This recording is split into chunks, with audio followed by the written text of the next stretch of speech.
handful of ancient humans press in close, shoulder to shoulder, feeding dry grass into a weak fire. Nobody talks much. Beyond that thin ring of light, the savanna doesn't feel empty. It feels watched. Then the eyes show up, little pinpoints at first, some low to the ground, some higher. They blink, then hold steady, reflecting the fire back at you. Whatever is out there doesn't need to rush. It can wait. If humans are the apex predator, why would earlier humans ever need to fear the night? Because apex predator isn't a permanent human identity. It's a position in an ecosystem, and positions change. Take away what makes a human dangerous. No strong spear, no steady fire, no alarms, no fences, no shelter you can lock, and no big, coordinated group that knows how to stand its ground. In a predator-rich world, that drop matters. Early hominins lived alongside lions, leopards, hyenas, crocodiles, and other hunters that were built for darkness and close-range killing. Paleoanthropologists widely agree those landscapes had high carnivore diversity and real risk. Some fossil bones even show carnivore damage, a reminder that the competition wasn't one way. The twist is simple. The top of the food chain isn't a badge you're born with. Tools, group size, habitat, and time can move you up or down. That's also why a modern hiker can feel brave with a headlamp, a car nearby, and a solid door at night. Technology draws the boundary that early humans were still learning to build. So what did daily life look like when you weren't the scariest thing out there, and predators had the advantage? A hominin steps down to the river at dusk, keeping the water line in sight and the tall grass in mind. Thirst is loud, but the quiet is louder. The surface wrinkles. One more step, and the river itself becomes a trap. A crocodile doesn't need a chase. It needs a narrow bank, a slippery edge, and a moment when a thirsty animal commits its weight forward. For ancient humans, that was the feeling. You could be careful and still be in the wrong place. And it wasn't just the water. A leopard can wait above a low branch where the path pinches in. Hyenas can hear weakness, follow scent, and arrive in a mob when you're tired, hurt, or alone. Even large raptors could target the smallest bodies, especially infants, the way many primates still fear the sky.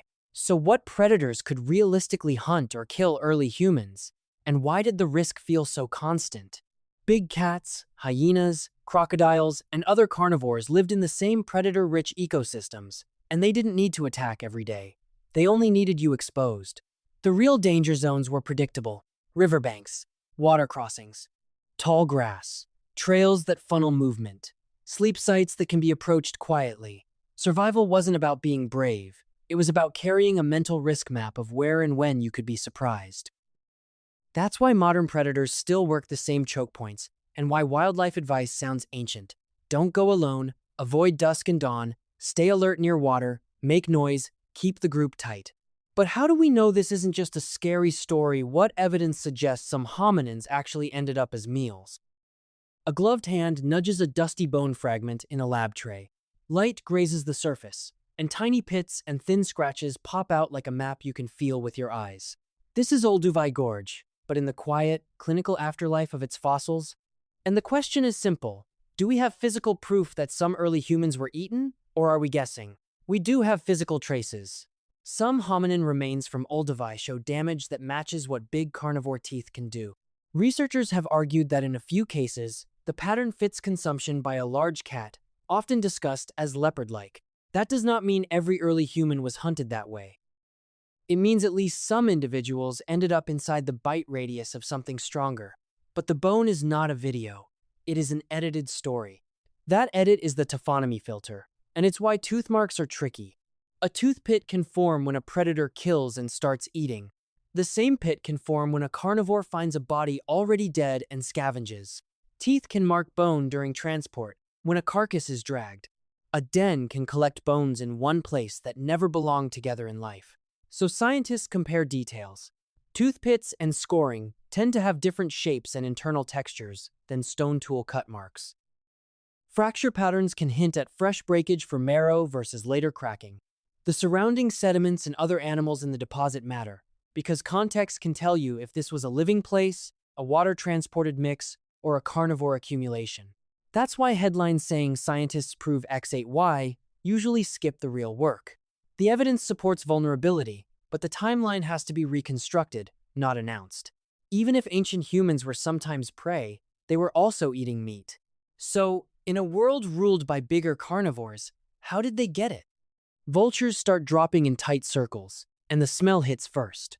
A fresh antelope lies open on the grass. In the distance, a lion roars. Not close yet, but close enough to matter.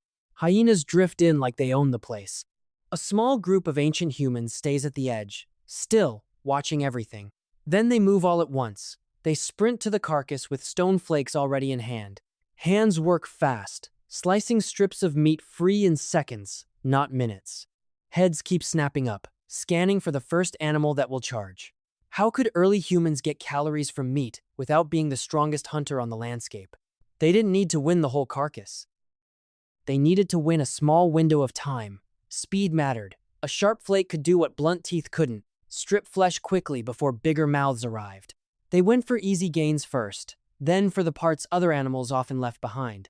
They cracked long bones while they still could, because marrow is dense calories you can swallow fast and carry in your body.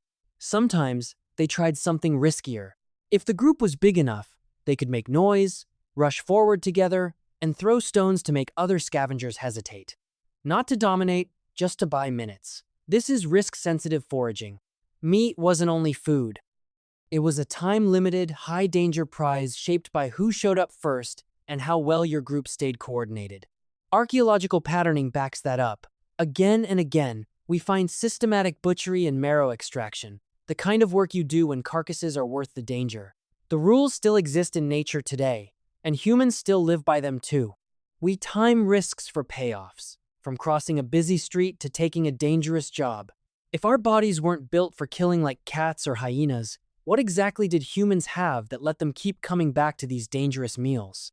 A fist closes around a rounded stone, and another hand steadies a chunk of rock. One hard strike, then another. A thin piece snaps free with an edge so sharp it can bite. Out here, everything else already has built-in weapons. A leopard's claws rake and hold. A hyena's jaws crush and shear. Ancient humans didn't have that. No claws, no armor. Not fast enough to just run away. So, what changed the math of survival? The change was simple and brutal. They borrowed teeth. That fresh flake doesn't look like much until it touches hide. Then it slides through with almost no effort, opening skin the way a predator's mouth would. Experiments in archaeology both show what these flakes were for. Cutting, slicing, butchering. Not pretty tools, working tools. Then the heavy stone comes down on a long bone. The crack is loud. The inside is the prize. Hammerstones let hands do what jaws do, turning a sealed femur into an open container. And here's the twist. The weapon isn't attached to your body. You can carry it, stash it, make another, and show someone else how to do it. Technology becomes an anatomical upgrade you can share, and that makes a whole group more dangerous than any one individual. It's still true today. Many of us feel physically weak, but we don't face risk barehanded. Knives, flashlights, vehicles, and communication are still our outsourced claws. Tools help, but a lone tool user can still be killed. So what turned small groups into something predators had to respect? Someone feeds another branch onto the coals and a small wall of orange steadies itself against the dark. Beyond it, predators pace and stop, pacing again, testing the edge. Inside the light, nobody relaxes. People sit close, share the work, and keep watch in turns. The fire isn't only for warmth or cooking. It also makes a boundary. Light, smoke, noise, and a place where an attacker can be seen. What finally started pushing ancient humans toward apex predator behavior in some places and times? 3 amplifiers mattered. First was cooperation. In many species, being in a group lowers the chance that any one individual gets taken. For ancient humans, more bodies also meant more eyes, louder alarm calls, and the ability to stand together instead of running. Second was fire. A predator can handle risk when it feels like luck. It hesitates when the costs become predictable. Stones hitting its ribs, a stick thrust toward its face, a defended perimeter it has to cross. Third was distance. A spear lets you injure without trading teeth at arm's length. Later, better spears and projectiles stretch that advantage even farther. Now, it's daylight. A group moves as one, driving prey toward a bad angle, holding formation when the animal tries to break through. One thrust lands. Nobody scatters. The shift was gradual and uneven, and the archaeology of controlled fire and early weapons is still debated. But the pattern is clear. Predators start backing away first when humans make danger organized. That's why campers use light, why groups deter attacks better than solo travel, and why most human fearlessness comes from coordination and infrastructure. If humans eventually gained apex-like power, why do scientists still argue about when that happened, and what does apex predator even mean for prehistoric humans? Hands tighten on a half-stripped carcass while a lion stands a short distance away, not charging, not leaving. The people don't rush it either. They bunch up, watch each other's shoulders, and wait for the next mistake. Now stack the real advantage on top of that moment. A sharp stone edge that makes every second count. Shared vigilance so nobody gets taken from behind. Firelight that turns darkness into a boundary. Spears that keep teeth and claws a little farther away. So what's the honest answer? Were prehistoric humans apex predators, prey, or something in between? Both, depending on when and where you drop into prehistory. Early on, many hominins were vulnerable and sometimes prey. Later, some human groups became more and more apex-like, not by becoming stronger animals, but by becoming organized danger. A simple way to think about it is a spectrum: prey, then competitor, then hunter, then apex-like. And groups could slide back and forth on that line as climates changed, as weapons improved, and as numbers and knowledge grew. That's also why scientists argue. Fossils and sites are partial, local snapshots. They can show a tense standoff, not a global ranking. In the end, neither the lion nor the humans fully own the meal. Our dominance was built, not inherited, and that matters today when fear and power can flip with context. If you want the next step in this story, when did animals start fearing humans more than other predators? And which species and time period should we follow next? If you like this video, don't forget to like, share, and subscribe to stay tuned for future videos.